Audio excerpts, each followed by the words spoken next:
Pour la passion de la Japanimation, je me devais absolument de faire cette vidéo, j'étais tellement impatient à l'idée que ça arrive, vous savez à quel point j'adore faire ça, chaque année c'est devenu une tradition sur la chaîne, nous votons ensemble pour les Crunchyroll Anime Awards. C'est une façon, entre autres, de voir quels ont été les meilleurs animés dans leurs catégories respectives, et surtout de célébrer, on va dire, au travers d'un grand jeu, d'un grand tournoi, l'année précédente en termes d'animés. Pour ceux qui ne savent pas ce que c'est les Crunchyroll Anime Awards, je vous fais une brève explication. Depuis plusieurs années, Crunchyroll attise la haine de tous les fans d'animé avec les Anime Awards. La célèbre plateforme diffusant des animés à travers le monde sélectionne un jury qui a pour objectif de choisir les 6 meilleurs animés dans différentes catégories. Une fois les 6 animés sélectionnés, ils les proposent au public qui vote pour leurs favoris. Plusieurs semaines plus tard, les résultats sont annoncés et les fans sur les réseaux commencent à se révolter. La faute à une sélection du jury dont 90% des scénarios catastrophiques et à une victoire reflétant plus la popularité des séries que leur réelle qualité. Même si la rage nous envahit, chers amis, faisons preuve de sagesse, voyons cela comme un jeu, rangeons nos fourches et lâchons un énorme pouce bleu à cette vidéo.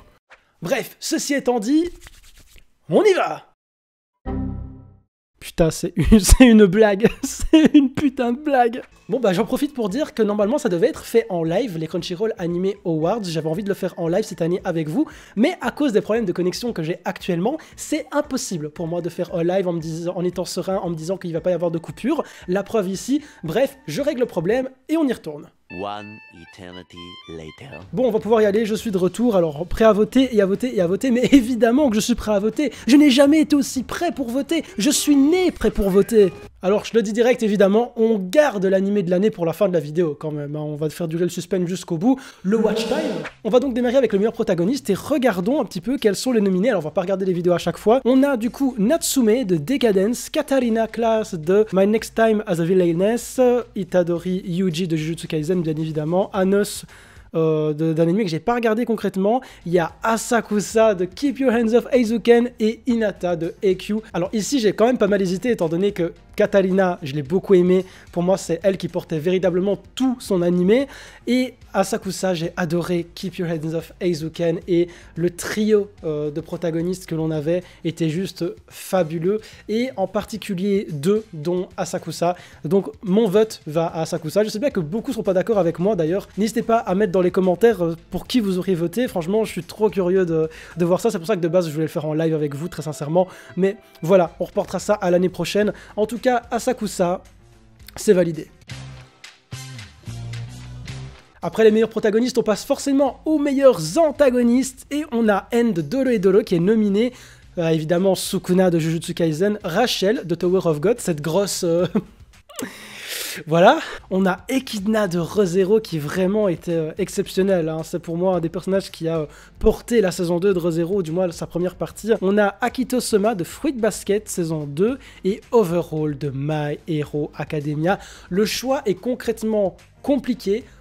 J'adore le flow de Sukuna, mais à mon sens actuellement on l'a pas encore suffisamment vu, il me marque pas tant que ça au final Sukuna, même si j'aime bien le perso. Pour moi là ça se joue clairement entre Echidna et Overhaul, et je vais voter Echidna parce que j'ai tout simplement adoré ce perso très mystérieux et très intéressant de la saison 2 de Re:Zero. Catégorie suivante. On passe maintenant au Best Boy, et on a évidemment Kaiman de Dorohedoro, Satoru Gojo, mais ça va directement aller pour lui en fait. Yakun de Tower of God, Legoshi de Beastars.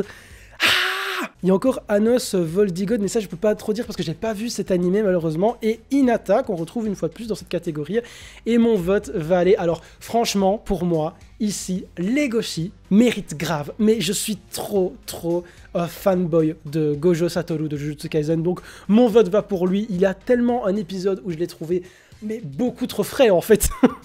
Il n'y a pas d'autre mot, il était beaucoup trop frais, beaucoup trop badass, beaucoup trop stylé, et franchement il m'a totalement marqué dans cet épisode, et c'est un gros vote pour lui. Évidemment, après le Best Boy, il y a la Best Girl, et les nominés sont... Kanamori de Keep Your Hands Off Eizouken, Mizuhara Shizuru de Rent a Girlfriends, Katarina Class de My Next Time as a Villainess, Kaguya... Noi de Dorohedoro et Abigail Jones de Great Pretender. Et là, je vous avoue que le choix est très compliqué. parce que autant j'adore Noi et Katarina, mais je peux pas voter pour elle parce que pour moi il y a clairement meilleur dans cette sélection. Abigail, j'ai adoré également dans Great Pretender, même si j'aurais préféré très sincèrement voir Cynthia. Je sais pas pourquoi c'est pas Cynthia, mais ok, Abigail était vraiment très très cool aussi. Ça se joue vraiment entre Kanamori et Kaguya, et je sais vraiment pas pour qui choisir, parce que d'un côté, Kanamori est un personnage que j'ai vraiment adoré, qui a porté Eizouken, et franchement, j'ai envie de dire best girl Kanamori, mais d'un autre côté, on a Kaguya, un des personnages féminins que j'ai le plus kiffé suivre en ce début d'année 2020. Le choix est très compliqué, mais je vais vraiment écouter mon cœur, et je vais voter pour Kanamori, étant donné qu'elle était vraiment énorme. Si vous n'avez pas vu Keep Your Hands Off Eizouken, franchement, vous pourrez pas comprendre, mais elle était vraiment géniale. Catégorie suivante, meilleur opening de l'année. Alors évidemment ici, est-ce que je les ai tous écoutés? Eh bien oui, je les ai tous écoutés, je les ai tous vus. Par contre, depuis le début de la vidéo, en fait, je me demande un petit peu pourquoi Beastars est dans cette vidéo, étant donné que de base, c'est un animé qui était sorti en 2019, il me semble, même si je pense que au final c'était sorti légalement un peu partout en 2020. Je suis pas sûr du tout. Maintenant, il est là, tant pis, mais voilà, je suis étonné parce que j'étais persuadé qu'il était sorti en 2019. Quoi qu'il en soit, on a le fameux Easy Breezy qui est devenu un véritable mème au sein de la communauté fan d'anime. On a l'opening de Jujutsu Kaisen qui est excellent, franchement il est génial. On a l'opening en stop motion de Beastars Wild Side par Ali. On a l'opening de Great Pretender qui ne possède pas de paroles mais le rythme est juste exceptionnel. On a Daddy Daddy Do et l'opening de AQ. Alors pour moi ici on a deux que je vire directement, c'est Jujutsu Kaisen et AQ, étant donné que ce sont de très bons openings, vraiment géniaux, mais je les trouve pas forcément super originaux comme les autres. En fait, ils m'ont pas donné les mêmes sensations que les 4 autres, parce que franchement, l'opening de Great Pretender, je le trouve incroyable. Easy Breezy, c'est vraiment... j'ai envie de voter pour ça.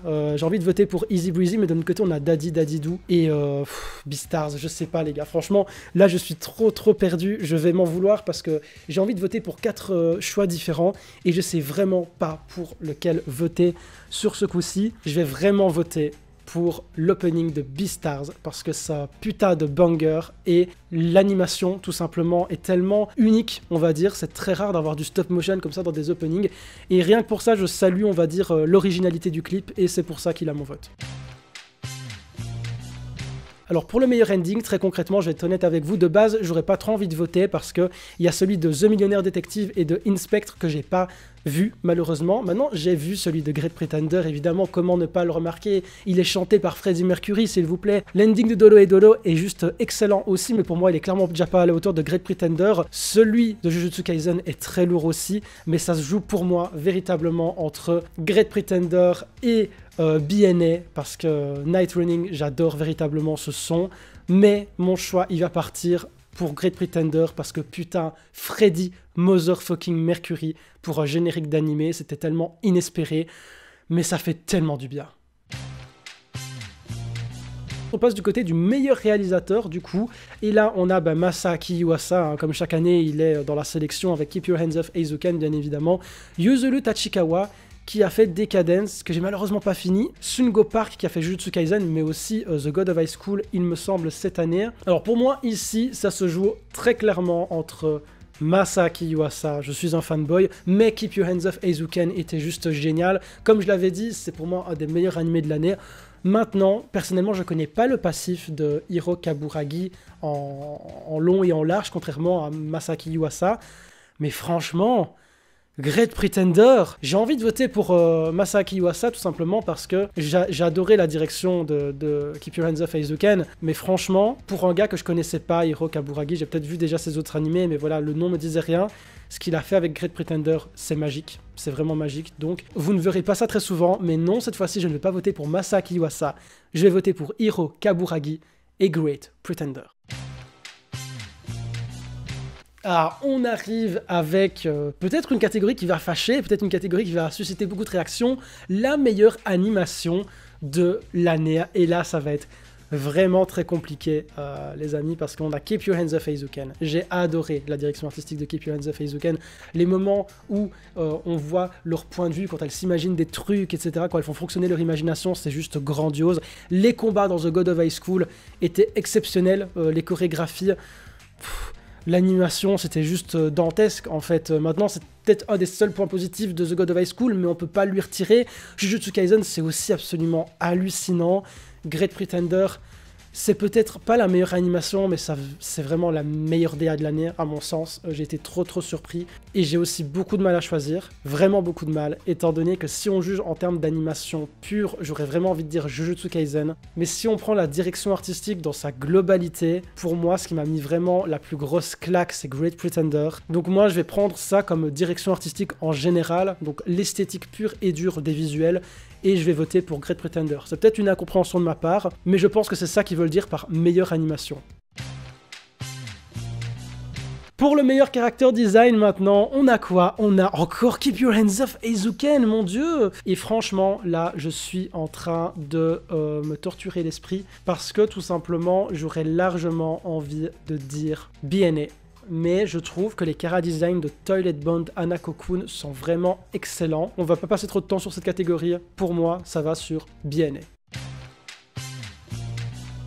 Pour la meilleure scène de baston, les nominés sont Satoru Gojo contre Ryomen Sukuna, Berkuli contre Dark God Vecta dans Sword Art Online, ça j'ai pas vu. Par contre, on a Jin Mori versus Handawi dans The God of High School, Deku contre Overhaul, Jin Mori contre Yegal Taek, et dans Akudama Drive, Brawler contre Masters. Alors, les combats de Akudama Drive sont juste exceptionnels. Maintenant, on a Deku contre Overhaul. Rien que pour ce que ça représente, en fait, ça devrait être pour moi Deku contre Overhaul dans My Hero Academia. À voir ce qu'ils entendent par meilleure scène de combat, entre les feels qu'on peut avoir en visionnant la scène, entre la chorégraphie, entre l'animation. S'il y a beaucoup de paramètres à prendre en compte, je pense qu'il faut avoir une vision un petit peu globale des choses. Maintenant, dans le combat Overhaul contre Deku, on avait un petit peu tout, hein, ce qu'on pouvait retrouver. On avait tellement d'enjeux, on avait tellement de suspense, de hype, c'était juste absolument incroyable. On a aussi des très beaux combats dans The God of High School, mais pour moi qui manquait clairement d'enjeux. On regardait juste ça pour la baston, donc en termes de chorégraphie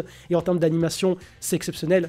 On s'approche vraiment du 10 sur 10, mais j'avais pas le même feeling qu'avec Deku contre Overhaul. C'est probablement le combat ici que je retiens le plus parmi les 6 proposés. Donc on est parti sur du My Hero Academia.